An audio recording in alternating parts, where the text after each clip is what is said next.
Mon fiancé a exigé un test de paternité avant le mariage, maintenant il regrette. Je n'aurais jamais imaginé devoir venir ici raconter cette histoire. Mais je suis tellement dévasté, tellement humilié, que j'ai besoin de me confier. Je m'appelle Clara, et j'étais sur le point d'épouser l'homme que je pensais être l'amour de ma vie. Nous étions ensemble depuis 5 ans et avons un fils de 3 ans, Léo. Je pensais que nous étions heureux. Je pensais qu'il y avait de la confiance. Mais je me trompais. Tout a commencé avec un dîner. Un dîner qui aurait dû être une célébration de notre mariage imminent. La famille de Daniel nous avait invités pour discuter des derniers préparatifs. Nous étions excités. Mais ensuite, au milieu du repas, sa mère a lâché la bombe. Avant le mariage, nous avons besoin que tu fasses un test de paternité pour confirmer que Léo est vraiment le fils de Daniel.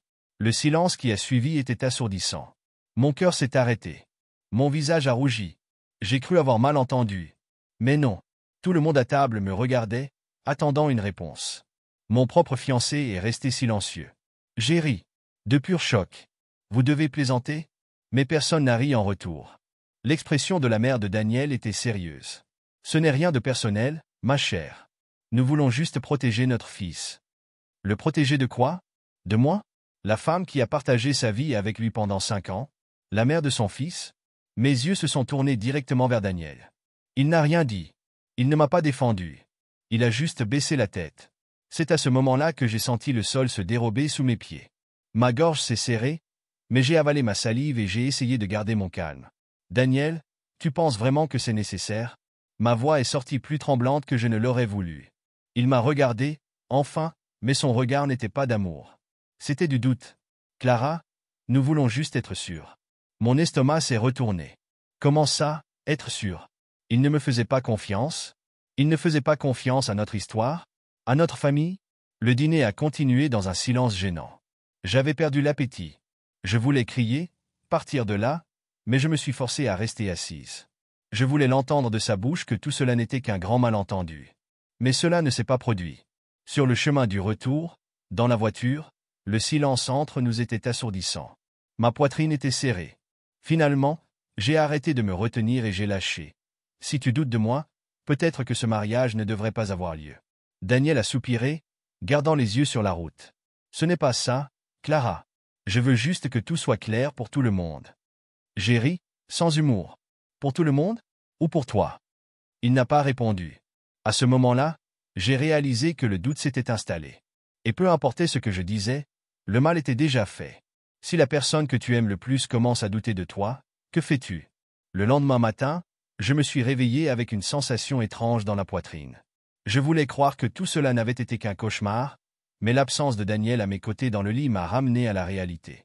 Il était dans le salon, jouant avec son téléphone, perdu dans ses pensées. Je me suis assise à côté de lui et j'ai attendu qu'il dise quelque chose. Mais il n'a rien dit. C'était comme s'il évitait le sujet, comme s'il attendait que j'accepte simplement. Alors, c'est ça? Ai-je demandé, brisant le silence. Tu veux vraiment ce test? Il a respiré profondément et m'a regardé dans les yeux. Clara, je t'aime, mais ma famille est inquiète. Tu sais comment ils sont. J'ai ri, mais cette fois de frustration.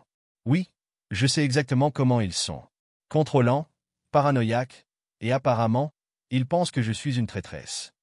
Il a passé une main sur son visage, fatigué. Ce n'est pas ça. C'est juste que... Pourquoi ne pas faire le test? Si tu n'as rien à cacher, alors il n'y a pas de raison de ne pas le faire. Cela m'a fait plus mal que je ne m'y attendais. Mes yeux brûlaient. Tu te rends compte de ce que tu dis? Tu m'accuses essentiellement de mentir. Daniel a hésité, mais n'a pas nié. À ce moment-là, j'ai senti que quelque chose d'essentiel entre nous s'était brisé. La confiance que je pensais inébranlable était maintenant en morceaux à mes pieds. Je savais que, indépendamment du résultat du test, les choses ne seraient plus jamais les mêmes. Je me suis levé, luttant pour garder ma contenance. Si tu as vraiment besoin d'un test pour me faire confiance, Daniel, alors je pense que nous avons des problèmes bien plus grands que tu ne l'imagines. Je suis sorti de la pièce avant qu'il ne puisse répondre. J'ai fermé la porte de la chambre et j'ai senti les premières larmes couler sur mon visage. Comment tout cela avait-il pu en arriver là? Et pire, comment allais-je m'en sortir? La tension entre nous était palpable. Daniel essayait d'agir normalement, mais je savais qu'il attendait que je cède. Chaque regard, chaque contact hésitant, chaque silence prolongé me rappelait le doute qui planait maintenant entre nous. 2 jours après cette conversation, J'ai reçu un message inattendu. La sœur de Daniel, Vanessa, voulait me rencontrer. Nous n'avions jamais été très proches, mais, par curiosité et un peu d'espoir qu'elle me soutienne, j'ai accepté l'invitation. Nous nous sommes rencontrés dans un café discret. Dès que je me suis assise, elle est allée droit au but. Clara, tu dois comprendre. Mon frère est sous pression. Il t'aime, mais notre mère lui a mis cette idée en tête. Elle a peur qu'il se marie et découvre ensuite que Léo n'est pas son fils. Mon cœur s'est serré de colère. C'est ridicule. Si Daniel m'aimait vraiment, il n'aurait pas besoin d'un test pour me croire. Vanessa a soupiré. Je suis d'accord avec toi. Mais tu connais notre mère. Elle a toujours été paranoïaque à propos de la trahison. Tu sais que notre père l'a trompée, n'est-ce pas? Je ne le savais pas. Cela m'a prise au dépourvu. Elle a continué. Elle a vu ma mère souffrir pendant des années parce qu'elle a été trompée. Je pense que, d'une certaine manière, elle projette cela sur Daniel. Elle veut le protéger, mais elle ne réalise pas qu'elle détruit sa relation. Je voulais ressentir de l'empathie, mais je ne pouvais pas. Cela ne justifie rien, Vanessa. Il est un homme adulte, pas un enfant. S'il m'aimait vraiment, il n'aurait pas besoin de l'approbation de sa mère. Elle a baissé les yeux, mal à l'aise. Clara, je pense que tu devrais faire le test. Mes yeux se sont écarquillés. Quoi? Vanessa a respiré profondément. Si tu fais le test et prouves que Léo est son fils, ma mère ne pourra plus jamais dire un mot contre toi. Et Daniel réalisera l'erreur qu'il commet. J'ai ri, incrédule. Tu me dis essentiellement de me soumettre à cette humiliation pour prouver quelque chose qui n'aurait jamais dû être remis en question. Elle a hésité. Je sais que c'est injuste. Mais, tu veux toujours te marier avec lui, non? C'était la grande question. Le voulais-je? Pouvais-je pardonner cela? Je suis rentré chez moi cette nuit-là en ressentant un tourbillon d'émotions. Quand j'ai ouvert la porte, j'ai trouvé Daniel sur le canapé, me regardant comme s'il attendait une réponse. J'ai respiré profondément et j'ai lâché, sans détour. Si je dis que je refuse de faire le test, allons-nous toujours nous marier? Daniel a avalé sa salive. Clara! Oui ou non? Il a détourné le regard. Il n'avait pas besoin de dire quoi que ce soit. Je connaissais déjà la réponse. À ce moment-là, j'ai senti que j'avais perdu la bataille. Mais la guerre ne faisait que commencer. Cette nuit-là, le sommeil n'est pas venu. Je suis resté allongé, fixant le plafond, revivant chaque détail de cette conversation, de cette humiliation. L'homme qui avait promis de m'aimer et de me protéger avait choisi de se ranger du côté du doute. Le pire, c'est qu'il ne réalisait pas les dégâts que cela causait. Je me suis tourné et retourné dans le lit, mais l'inquiétude ne me quittait pas. C'était comme si quelque chose me rongeait de l'intérieur. Je voulais croire que Daniel était simplement sous la pression de sa famille, qu'au fond il me faisait confiance. Mais s'il me faisait vraiment confiance, il aurait dit un non ferme à cette idée absurde. Il m'aurait défendu. Il m'aurait choisi. Le lendemain matin, la lumière du soleil traversait les rideaux de la chambre quand j'ai senti Léo se blottir contre ma poitrine. Mon fils, innocent de toute cette situation, dormait paisiblement, comme si le monde était encore un endroit sûr. J'ai respiré profondément et embrassé ses cheveux. Mais au fond de moi, je savais. Je savais que je devais prendre une décision avant que cette blessure ne devienne quelque chose d'irréparable. Je me suis levé, sentant un poids énorme sur mes épaules. L'odeur du café frais venait de la cuisine, et je savais que Daniel était déjà réveillé. Mon cœur s'est accéléré quand je suis descendu. Il était assis à table, le regard perdu, faisant tourner la tasse de café entre ses doigts. Dès qu'il m'a vu, il s'est redressé sur sa chaise. Le silence était presque assourdissant. « On peut parler ?» Il a brisé le silence en premier, mais sa voix était prudente. J'ai tiré la chaise en face de lui et me suis assise, sans détourner le regard. J'ai décidé. Ses doigts ont serré l'anse de la tasse. Je ne vais pas faire le test. Ma voix est sortie ferme, bien que mon cœur battait la chamade. Je ne vais pas permettre à ta famille de m'humilier de cette manière. Il s'est frotté le visage avec les mains, respirant profondément. Clara, ce n'est pas une question d'humiliation. C'est pour mettre fin à ce doute pour toujours. Doute? J'ai ri, mais c'était un rire amer. Tu entends ce que tu viens de dire? Ce doute ne devrait même pas exister. Tu le sais. Il s'est penché en avant, les yeux suppliants. Je veux juste que tout aille bien. Ma poitrine s'est serrée. Si tu le voulais vraiment, tu m'aurais fait confiance dès le début. Il a baissé le regard, et à ce moment-là, j'ai réalisé qu'il n'avait plus d'arguments. Il voulait que je cède, il voulait que j'ignore l'insulte, que j'accepte simplement l'imposition de sa famille comme si ce n'était rien. Mais ce n'était pas rien. Alors c'est ça? A-t-il demandé, la voix basse. Je me suis levé lentement, sentant une douleur profonde grandir en moi. Je pense que oui. Pendant un instant, j'ai cru qu'il allait m'arrêter, qu'il allait me prendre la main, s'excuser, dire que tout cela n'était qu'une erreur. Mais il est juste resté là, immobile, me laissant partir. Et à cet instant, j'ai réalisé que j'avais déjà perdu Daniel, même si nous étions encore sous le même toit. Les jours qui ont suivi ont été froids et silencieux.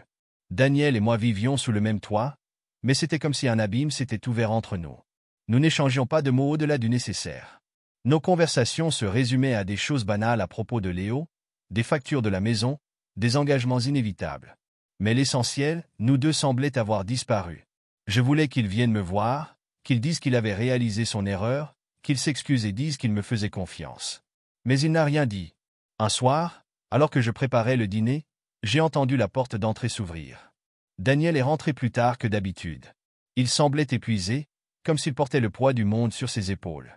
J'ai senti une tension différente dans l'air. Quelque chose était sur le point de se passer. Il s'est appuyé contre le cadre de la porte de la cuisine et m'a observé en silence pendant un moment avant de finalement dire « Clara, on peut parler ?» J'ai fermé les yeux un instant avant de me tourner pour lui faire face. Si c'est à propos du test, nous n'avons plus rien à nous dire. Il a soupiré, passant une main dans ses cheveux. Je veux juste comprendre, pourquoi fais-tu de cela quelque chose d'aussi grand? Mon sang n'a fait qu'un tour. J'ai posé la cuillère dans l'évier et me suis tourné vers lui. Grand, tu penses que douter de ma fidélité, m'exposer à ta famille comme si j'étais une opportuniste, est un détail mineur? Il a hésité, mais a essayé de garder son calme. Ce n'est pas ça. Je veux juste... Il a respiré profondément, comme s'il rassemblait son courage. J'ai fait le test. Le temps s'est arrêté. Mon corps s'est figé. Ma respiration s'est coupée. Quoi? Ma voix est sortie plus basse que je ne m'y attendais. Il a continué. J'ai pris un cheveu de Léo et l'ai envoyé à un laboratoire. J'ai pris un des miens aussi. Le résultat est arrivé aujourd'hui. Mon cœur s'est emballé. J'ai senti un nœud dans ma gorge, et pendant un moment, j'ai cru que je ne pourrais pas parler. Tu as fait ça dans mon dos? Ma voix tremblait, mais ce n'était pas de tristesse, c'était de colère. Daniel a baissé le regard, honteux. Je voulais juste mettre fin à ce doute. J'ai ri. Un rire vide, sans humour. Et alors, tu as réussi? Il a avalé sa salive. Oui, le résultat est positif. Léo est mon fils. Le silence qui a suivi était pire que n'importe quel cri. Je voulais qu'il ressente le poids de la destruction qu'il avait causée. Avait-il enfin réalisé l'ampleur de sa trahison? Je me suis approché, le regardant droit dans les yeux. Et maintenant, que veux-tu que je dise? Félicitations, tu n'as pas été trompé? Il a passé les mains sur son visage, frustré. J'ai eu tort. Je sais que j'ai eu tort. Mais maintenant nous pouvons aller de l'avant. J'ai secoué la tête, incrédule. Aller de l'avant? Tu veux que j'oublie que tu as mis notre relation en doute au point de faire un test de paternité en secret? Il a essayé de me prendre la main, mais je me suis écarté. Ma poitrine me faisait mal. Ma confiance en lui était complètement détruite. Et à ce moment-là, j'ai su, cela n'avait plus de retour en arrière possible. Le silence entre nous était suffocant.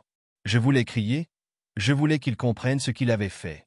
Mais, en même temps, je ressentais un vide écrasant en moi. C'était comme si quelque chose était mort. Clara, s'il te plaît. Sa voix était presque un murmure. Je sais que j'ai eu tort. J'ai été influencé par ma famille, par les doutes. Mais maintenant tout est réglé. Nous pouvons aller de l'avant. J'ai ri. Un rire court et amer. Aller de l'avant? Comment, Daniel? Comment penses-tu que nous pouvons simplement effacer tout cela? Il a fait un pas en avant, essayant de se rapprocher, mais j'ai levé la main. Non. Ma voix est sortie ferme, et même moi, j'ai été surprise par la certitude dans ma propre voix. Ses yeux se sont remplis de désespoir. Clara, je t'aime. J'aime Léo. Je voulais juste, j'ai laissé l'insécurité prendre le dessus. Mais maintenant nous savons la vérité. Cela ne devrait-il pas être un soulagement? Mon cœur s'est serré. Un soulagement? Tu ne comprends vraiment pas, n'est-ce pas? J'ai respiré profondément, essayant de contrôler la douleur qui menaçait de déborder. Tu ne m'as pas défendu, Daniel. Tu ne m'as pas fait confiance. Tu as choisi ta famille plutôt que moi. Il a fermé les yeux, comme s'il absorbait chaque mot. Je sais, mais je veux réparer cela. J'ai passé les mains sur mon visage, essayant de retenir mes larmes. Je voulais le croire. Je voulais croire que nous pourrions simplement surmonter cela. Mais ce n'était pas si simple. Tu as détruit quelque chose d'essentiel entre nous, Daniel. La confiance. Je peux te pardonner, mais je n'oublierai jamais ce qui s'est passé. Et je ne sais pas si je peux continuer à vivre avec ce doute planant sur nous. Il a ouvert la bouche, mais n'a pas trouvé les mots. La douleur dans ses yeux était évidente. Mais j'étais aussi blessé. Et maintenant, pour la première fois, je savais que je devais penser à moi-même. Je vais passer un moment chez ma sœur. Ma voix est sortie calme, mais déterminée. J'ai besoin d'espace pour comprendre ce que je veux. Son visage s'est tordu d'angoisse. Clara, s'il te plaît, ne renonce pas à nous. J'ai soupiré. J'ai déjà essayé de porter cela toute seule, Daniel. Mais une relation ne se construit pas avec une seule personne. J'ai pris mon sac et commencé à rassembler quelques vêtements. Il m'observait en silence, comme s'il voulait dire quelque chose, mais ne savait pas par où commencer. Quand j'ai fini, j'ai marché jusqu'à la porte. Avant de partir, je me suis retourné. J'espère que tu comprendras ce que tu as perdu. Et puis, j'ai fermé la porte derrière moi. L'air froid de la nuit m'a frappé au visage dès que je suis sorti de la maison. Mes pas étaient rapides, fermes, mais à l'intérieur de moi, tout semblait être un tourbillon. Je venais de prendre la décision la plus difficile de ma vie. J'ai conduit jusqu'à la maison de ma sœur, Sophia, les mains tremblantes sur le volant. Quand je suis arrivé, elle m'attendait déjà à la porte, avec cette expression inquiète que seule une grande sœur sait faire. Dès que je suis entré, je me suis effondré sur le canapé. Je n'avais pas besoin de dire quoi que ce soit. Sophia s'est simplement assise à côté de moi et m'a pris la main. Il a vraiment fait ça? Sa voix était chargée d'incrédulité.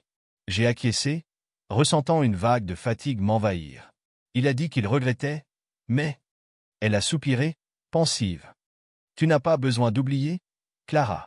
Mais tu dois décider si tu peux pardonner et aller de l'avant, ou si cette blessure sera toujours entre vous. J'ai fermé les yeux, épuisé. Je voulais que tout cela ne soit qu'un cauchemar. Je sais. Sophia a serré ma main. Mais maintenant que tu es ici, que comptes-tu faire? C'était la question qui me hantait. Je voulais croire que l'amour que Daniel et moi avions construit pouvait encore être sauvé. Je voulais croire qu'il apprendrait de cela, que cette trahison de confiance ne marquerait pas notre relation pour toujours. Mais pourrais-je le regarder de la même manière? Dans les jours qui ont suivi, Daniel a essayé de m'appeler d'innombrables fois. Il m'envoyait des messages, s'excusant, promettant qu'il ferait tout pour me prouver qu'il m'aimait encore. J'ai lu chacun d'eux, et les ai tous ignorés. J'avais besoin de temps. J'avais besoin de comprendre qui j'étais en dehors de cette relation. Parce que la vérité, c'est que, ces dernières années, je m'étais modelé selon ce que Daniel et sa famille attendaient de moi. Et maintenant, pour la première fois, je me demandais, que veux-je? C'est dans cette quête de réponse que j'ai commencé à regarder l'avenir différemment. Pour la première fois depuis longtemps, je ne pensais pas seulement à ce qui serait le mieux pour nous en tant que couple, mais à ce qui serait le mieux pour moi et pour Léo.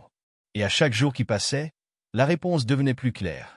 Cette nuit-là, après des jours à ignorer ses appels, j'ai décidé de rencontrer Daniel. Non pas parce que je voulais une réconciliation, mais parce que j'avais besoin d'une conclusion. J'avais besoin de le regarder dans les yeux et de lui dire ce qui était coincé en moi. Nous nous sommes rencontrés dans un café discret, loin des regards curieux. Quand je suis arrivé, il était déjà là, nerveux, les mains jointes sur la table. Dès qu'il m'a vu, il s'est levé, anxieux. « Clara, s'il te plaît, merci d'être venue. » Je me suis assise, gardant une distance de sécurité. Il semblait épuisé, les yeux creux, la barbe mal rasée. J'ai beaucoup réfléchi à tout. Sa voix était chargée de regrets. J'ai eu tort. Je sais que j'ai eu tort. J'ai laissé ma famille empoisonner notre relation, et maintenant, je suis en train de te perdre. J'ai croisé les bras, essayant d'ignorer la douleur dans ma poitrine. Tu ne m'as pas perdu à cause de ta famille, Daniel. Tu m'as perdu parce que tu as choisi de douter de moi. Parce que tu as choisi la peur au lieu de la confiance. Il a fermé les yeux un instant, comme si les mots le frappaient comme un coup de poing. Je veux te prouver que je suis capable de changer, que j'ai appris de cela. J'ai soupiré, regardant mes mains sur la table. Et comment puis-je savoir que, à l'avenir, tu ne douteras plus de moi? Si une autre situation survient, tu n'hésiteras pas à être de mon côté. Daniel est resté silencieux. Je t'ai aimé de tout mon être, ai-je continué, ma voix sortant tremblante. Mais je m'aime plus. Et je dois me respecter suffisamment pour savoir que je mérite un amour sans doute, sans condition. Il a passé les mains sur son visage, désespéré. Je ferai n'importe quoi pour revenir en arrière. J'ai secoué la tête. Mais tu ne peux pas. Et c'est ce qui fait le plus mal. Pendant un instant, nous sommes restés là, nous regardant simplement. Deux étrangers qui, un jour, avaient partagé des rêves. Puis, je me suis levé. Prends soin de toi, Daniel. Il n'a pas essayé de m'arrêter. Il a juste hoché la tête, les yeux embués, sachant que c'était notre adieu. et pour la première fois depuis longtemps, j'ai senti un poids quitter mes épaules. Je suis sorti du café avec le cœur lourd, mais l'esprit enfin clair. L'amour que j'avais pour Daniel n'a pas disparu du jour au lendemain, mais à ce moment-là, j'ai réalisé que l'amour n'est pas suffisant quand il n'y a pas de respect et de confiance. Dans les jours qui ont suivi, je me suis plongé dans ma nouvelle réalité. Léo demandait encore après son père, et je ne l'ai pas empêché de voir Daniel. Il avait été un fiancé défaillant, mais il était un père présent, et je ne priverai jamais mon fils de ce lien. La première fois qu'il est venu chercher Léo après notre conversation a été étrange. Il m'a regardé avec tant de nostalgie et de regret que j'ai presque flanché. Mais je suis resté ferme. Je lui ai simplement remis le sac à dos de notre fils et lui ai souhaité une bonne journée. La douleur s'est estompée peu à peu. J'ai repris ma routine, me suis concentré sur le travail, et surtout, sur moi-même. Pendant des années, ma vie tournait autour de notre relation, des plans que nous avions construits ensemble. Maintenant, pour la première fois depuis longtemps, je pouvais faire des plans juste pour moi. J'ai commencé à sortir plus. J'ai fait de nouvelles connaissances. J'ai recommencé à me connecter avec des choses que j'avais toujours aimées, mais qui, d'une certaine manière, étaient passées au second plan dans le tourbillon de la relation. Et puis, un jour, c'est arrivé. J'étais assise dans un parc, regardant Léo jouer, quand un homme s'est approché avec un chien. L'animal a couru directement vers mon fils, qui a ri et a commencé à jouer avec lui. « Désolé, il est un peu sans gêne », a dit le propriétaire, souriant. J'ai ri. Pas de souci. Léo adore les chiens. Nous avons discuté un moment. Son nom était Raphaël. Il était aussi père célibataire, et il semblait comprendre le poids d'élever un enfant sans partenaire à ses côtés. Il y avait quelque chose de réconfortant dans cela. Nous nous sommes dit au revoir, sans échanger de numéros ou de réseaux sociaux, mais cette nuit-là, je me suis surprise à sourire en repensant à la conversation. C'était trop tôt pour penser à quelque chose de nouveau. Mais, pour la première fois depuis que tout s'était passé, j'ai réalisé que l'avenir réservait encore des possibilités. Et que j'étais prête à les vivre. Les mois ont passé, et la douleur est devenue un lointain souvenir. Le temps, comme toujours, a fait son œuvre silencieuse de guérison. Les blessures existaient encore, mais elles cicatrisaient, et je me sentais enfin forte à nouveau. Daniel est resté présent dans la vie de Léo, mais entre nous deux, la connexion s'est effacée. Les conversations qui étaient autrefois chargées d'émotions intenses et de ressentiments sont devenues de simples interactions cordiales, centrées sur le bien-être de notre fils. Il a essayé plusieurs fois de rouvrir le dialogue sur nous, sur un éventuel nouveau départ, mais j'avais déjà fait mon choix. Je lui ai pardonné, mais il n'y avait plus de place pour lui dans ma vie en tant que partenaire. Après tout, j'ai appris quelque chose de précieux. L'amour ne doit pas être basé sur des preuves, des doutes ou des justifications. L'amour véritable est la confiance, le respect et le soutien mutuel. Et quand cela se perd, il est presque impossible de le reconstruire. Un soir, après avoir couché Léo, je me suis assise sur la terrasse de mon appartement, sentant la brise légère de la nuit. J'ai regardé la ville illuminée devant moi et j'ai réalisé que, pour la première fois depuis longtemps, j'étais en paix. Ma vie n'a pas tourné comme prévu. Mon mariage n'a jamais eu lieu. Ma famille n'a pas été construite de manière traditionnelle. Mais cela ne signifiait pas que j'étais malheureuse. Bien au contraire. L'avenir était encore incertain, mais maintenant je n'en avais plus peur. À ce moment-là, j'ai su que tout irait bien.